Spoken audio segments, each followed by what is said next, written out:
Asimo est à ce jour le robot humanoïde le plus sophistiqué au monde. Imaginé pour accompagner les personnes à mobilité réduite, le projet Asimo a débuté en 1986 avec le prototype E0, deux longues jambes calquées sur le fonctionnement du squelette humain et capables de reproduire la marche d'un homme.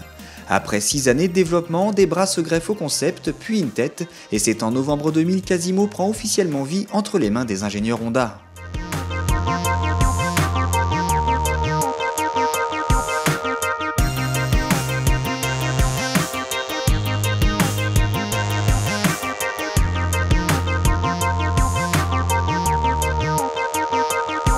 Compact, rassurant et capable de se déplacer et d'interagir dans un environnement humain, Asimo pèse 48 kg et mesure à peine 1m30, soit la taille d'un adulte en position assise.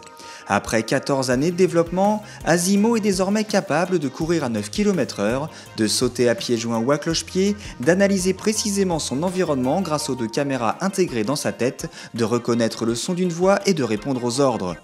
Le plus étonnant reste à venir puisque l'androïde peut marcher à côté d'une personne sur le même rythme, servir un verre ou encore pratiquer le langage des signes grâce à ses doigts entièrement flexibles et indépendants.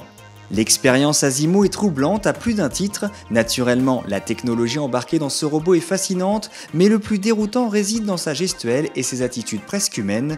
Les stratèges de la firme japonaise se sont d'ailleurs entourés de nombreux philosophes pour donner une âme à leur projet. Asimo est pensé pour aider autrui, mais en le voyant se mouvoir de manière si naturelle, vous avez irrémédiablement envie d'aller vers lui et d'en faire votre compagnon de jeu.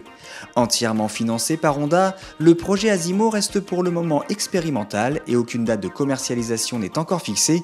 Des tests grandeur nature pourraient cependant voir le jour d'ici quelques années dans les centres spécialisés pour aider les personnes âgées ou handicapées. Le travail de la branche Honda Robotics devrait également être transposé à moyen terme au monde de l'automobile ou du 2 roues. En attendant, Honda continue ses recherches et ses démonstrations pour recueillir les réactions à chaud du public. En effet, si la culture des robots est parfaitement acceptée au Japon, elle est encore mal assimilée en Europe.